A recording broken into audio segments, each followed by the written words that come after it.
And how do I become the woman deserving of a gentleman?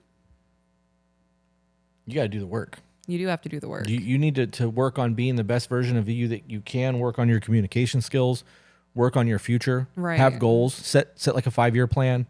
You really need to start working on building your life. And part of that is setting boundaries and recognizing what is unacceptable to you and not letting people cross those boundaries. Yeah. You were with this man for 7 months and he showed you repeatedly that he did not care about you or prioritize you in anything. So, and here's an easy exercise for all of you listening that are single or that are possibly going to be single. You need to get a notebook and you need to write down all of your hard limits, things that you will absolutely, unequivocally not accept in a relationship. Write it down. Think about it. Like, truly think about it. That list shouldn't be 1 or 2 things. It should be like 15 to 20. Yeah. And then as you start dating people and you have conversations and you find things that you're not okay with, add that shit to the list. But memorize that. It's no different than having core values. You figure out what matters to you, what you're not willing to accept from a partner, and then when you start dating people, you can even tell them, if you've got that list memorized, like you can drop these bombs during a date and be like, these are things that are hard limits for me that I'm not okay with. And if you can't meet these expectations, you can just tell me now and we can part ways. Right. It's not even a shitty thing. Right. You don't even have to be aggressive about it. Say, like, Right. look, if these don't line up with what you want, tell me. Yeah. So we don't waste each other's time. And you can even start that conversation with, like, what are your hard limits? What are your goals and what are your hard limits? What are things that you will not accept from a partner on your behalf? Yeah. Let them go first. You may find that you have a whole lot of things together on that list and you could be like, me too.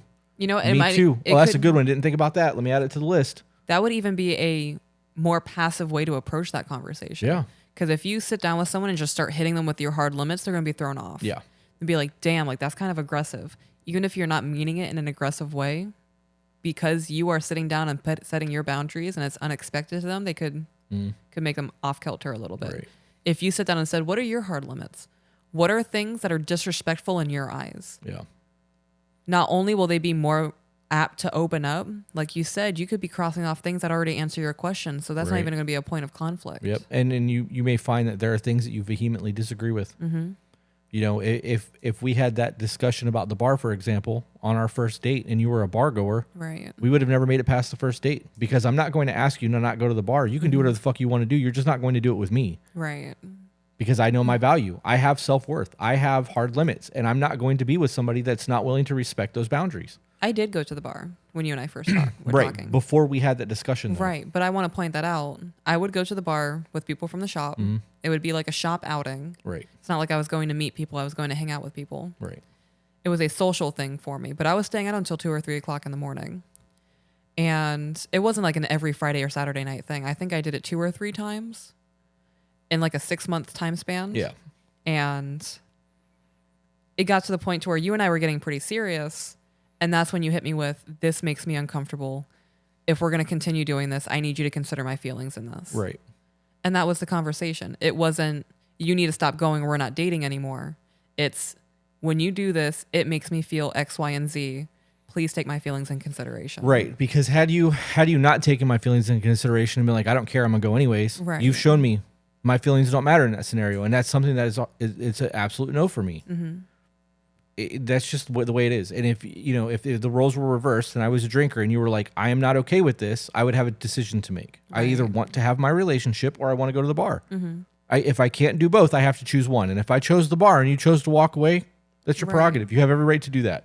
It's also, if you choose to pick your relationship over going to the bar, you then can't get mad at that person for setting that boundary. Because you accepted that boundary and made the choice to stop going. So if you truly don't want to stop going to the bar and drinking, that needs to be made known. Right. Because in 3 to 5 years, when all of a sudden you have all of this resentment built up because you're not allowed to do what you've always wanted to do, it's a choice that you made. Yep. These conversations are taboo. That whole dynamic between you and I, me telling you that I don't want my woman going to a bar, Right. is toxic masculinity. It's me controlling you. I've never once said you can't. Right. I'm telling you that you can do whatever you want. I'm just not going to be with you if that's what you choose to do. Right. Essentially, that's what I'm saying. I didn't word it that way, but that was what I was saying in the moment. You've had similar situations. I'm not posting thirst traps. I'm not trying to get attention on the internet. I'm not liking thirst traps. I'm not fucking on girls' pages. And I've never asked you to not do that. Right, because it's respectful. Yeah. I know that if I was doing that and I was giving women attention on the internet, you'd be like, well, why aren't you giving me attention? Yeah. I don't want that attention to go somewhere else. That attention needs to go where it needs to go to make sure that this is taken care of and everyone is happy. Right. So I made a decision to do that. You didn't have to ask me. But if in the event that you were like, hey, I really have a problem with the way that you're acting on Instagram, I would delete my Instagram. Right. Well, I would delete my personal one. Obviously, the business ones would have to exist, but I would not interact on Instagram at that point. Right. We have, okay, perfect example is our Instagram, Sinful Images. Our Instagram is our Instagram. We both have access to it. Right. It's a shared account. Not because one of us did something wrong. It's not like a Chris and Khrys. It is a shared photography account to share our shit. I am not engaging with anyone on a personal level, period. Which is why I like TikTok so much, because unless you follow somebody back, they can't interact with you. Right. I had somebody message me on TikTok and I responded and you were like, I'm not comfortable with that. I'm like, cool, done. That's it. It's the end of it. I got to the point where I even stopped reacting or speaking to them in comment sections out of respect. If somebody messages me on TikTok with the way that they've changed the algorithm or I follow them, I tell them to email us. Yeah. You can email us at tobebetterco@gmail.com. Not me, us. Right. I make it very clear that you're going to see everything that comes through that email because I'm not getting caught in that trap. Yeah. You got nothing to say to me. You're going to come in here and be like, hey, you're hot. And be like, babe, come get this. Nope, no, bitch. You are not trapping me in that. No. Yeah, I don't do that either. There was a point where TikTok added a new feature where anybody can message you. I turned that shit off immediately. Right. I didn't turn it off immediately, and I was confused. Like, why the hell do I have all these direct messages? Right. And a lot of it was from dudes. And I was like, no, we're not playing this game. Yep. I turned all of that shit off. I deleted everything. I am not going to be in a situation, even if it was someone we both followed on TikTok, we are not having a private conversation. Right. I am not going to be put in a position to be like, oh, damn, well, your woman messages me. Yeah. We could be having the most polite conversation. It could have just been like, hey, I like what you guys did with the podcast room. Dope, man. Thanks. Yeah. You can do that in the comments, though. You don't need to message me for that. There's no reason for you to message me for that. You can say that in the comments of the video publicly where everyone can see your intentions. Yeah. You know, I've had men in the comments saying, I wish I could direct message you, but I know you don't follow me. Yeah. I'm like, there's a reason for that. I was like, you can email us tobebetterco@gmail.com. Never hear from them again. Right, because they had nefarious intentions. Right. Intentions. Right. Yeah. That's foul. Yeah. We're not playing that game. Yeah, me either. And you know, I said this before and people are like, that's weakness. It's not weakness. This is not weak. I am not going to put myself in a position to deal with temptation or any type of integrity loss or any kind of issues that could harm my integrity. I know I said integrity a couple times, but that's the only way I can think to word that. It's not even temptation. I don't ever believe that you're going to be in a position ever where you're going to look at another woman with lust. No, I got what I need. Right. So it's not even temptations. It's people talk. Right. People will lie to break down somebody else's character. Yeah. So say you go to the bar with two of your buddies and you're just drinking, watching a game. You're well known in our town. Oh, yeah. Someone could be like, hey, he's down at the bar with X, Y, and Z, and then it's going to be telephone. Yeah. And then all of a sudden it's back to me, I saw your man at the bar. Yeah. And he's with X, Y, and Z, and this girl came over. Or so-and-so told me that they saw your man at this bar with X, Y, and Z. You should check your man. Yeah. No, we ain't doing that. Why put yourself in a position to where you could be where you could be framed to do something that you're not? Right. And other people's intentions don't affect my integrity. Right. If somebody is into me, if somebody thinks that I'm the hot shit and they want to try to engage with me, their integrity knowing that I'm with you is compromised, not mine. My response to that scenario is what's going to compromise my integrity. Right. And in a bar scenario where I know that people are drinking and I'm well known, if somebody did that shit, like, right, babe, somebody just approached me at the bar. I'm on my way home, be there in 10 minutes. Yep. I'm good. Yeah. I'm covering all bases. Yeah. I'm not leaving with them. I'm not engaging with them in a conversation. I will politely thank you for your time. It was good seeing you. Have a great night. Yeah. I'm going home to my wife. Yeah. I'm leaving. Yeah. It's the same thing on the internet too. Right. Like we don't have random people adding us on Facebook and starting up conversations. Yeah. There has never been an instance where I'm like, oh, who's Becky? Right. Oh, well, she ended me on Facebook 3 months ago and we're friends now. That's not how that works. No. We don't have random messages on Instagram from people who like our photos. There's no opposite sex new friendships forming on the internet. Right. Unacceptable. New friendships. New friendships. Yep. There are people you've been friends with since you were a child. Mm-hmm.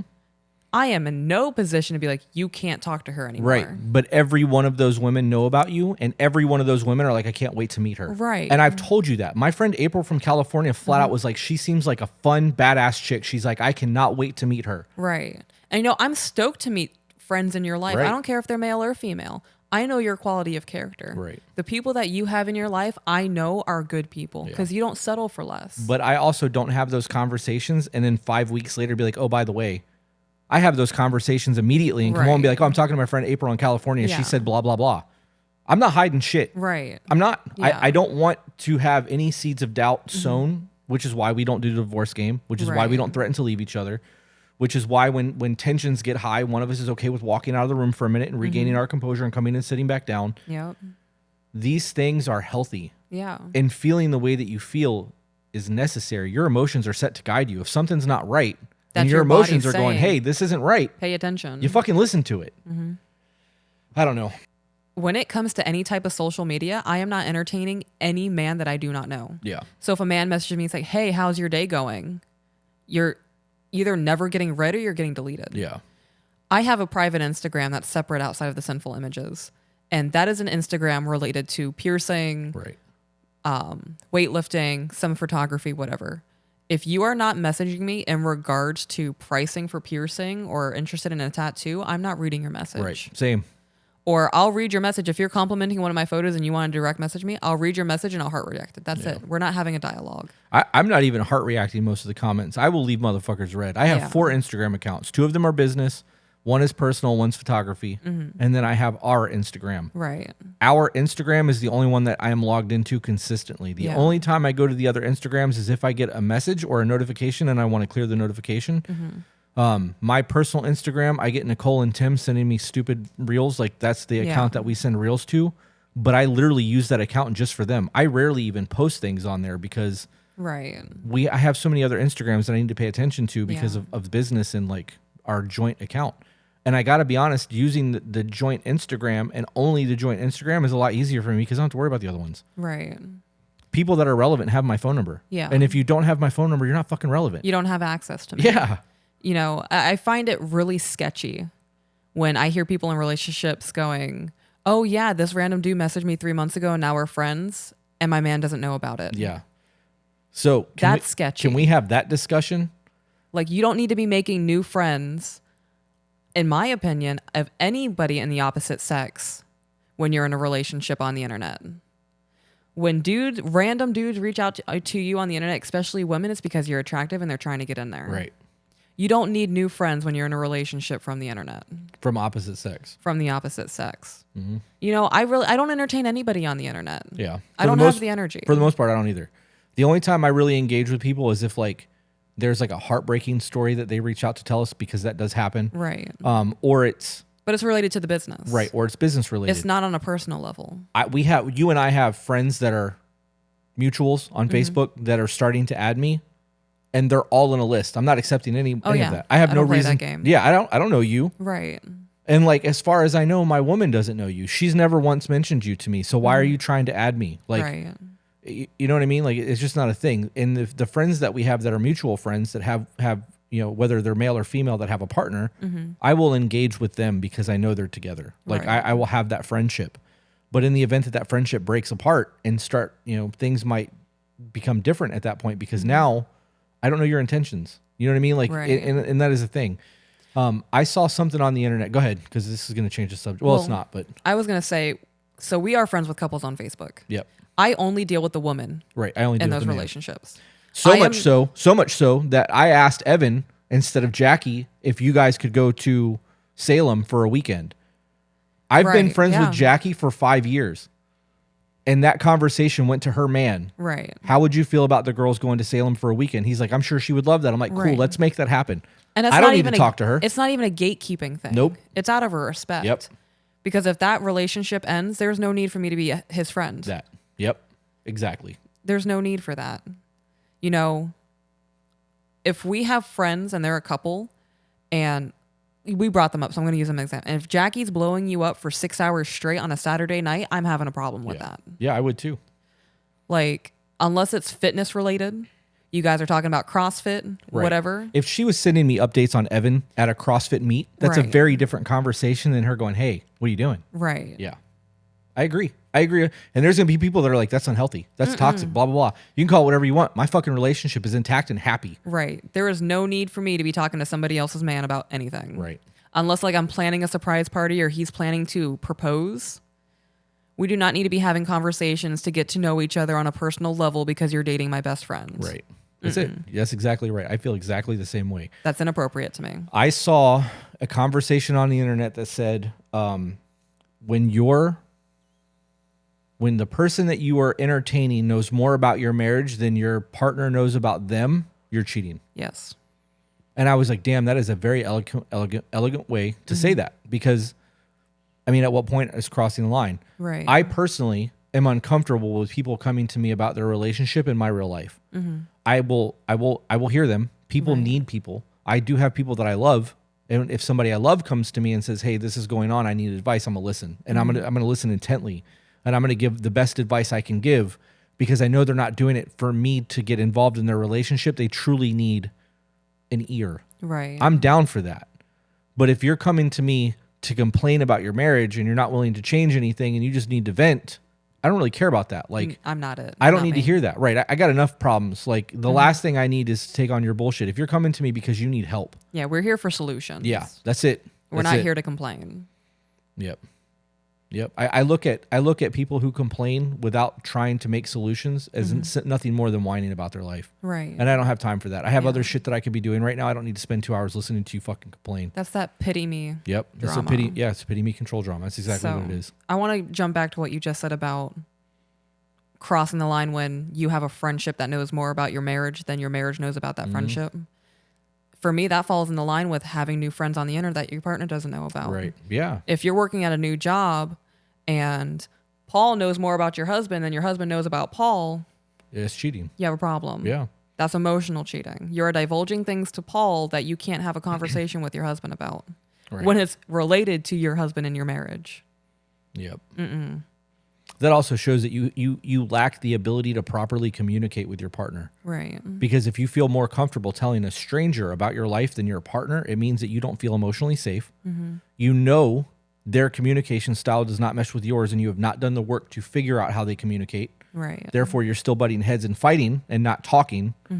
There's a whole lot that tells me in that scenario. Right. This is why I want to have phone calls with people, like Zoom calls, because you and I could hype that chick up.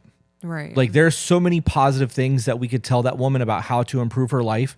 And when we have people who send emails that are like, he says, I'm not willing to change. And we can then pick apart why he's not willing to change and how they're not able to communicate. I really think that we could affect change in people. Like couples coaching. I just don't know if I can dedicate that much time of my life on top of the businesses and the podcast and the TikTok and everything, the kids and the school and everything else we got going on. It's a lot. To really do that. If this ever gets to a point where we're making $30,000 to $40,000 a month between YouTube and TikTok, I would quit everything and full-time coach. And I would be okay with it. Yeah, me too. 1 hour, one client. We'd every be able to dedicate day. our life to it. Yeah. And it would be super easy to do. Yeah.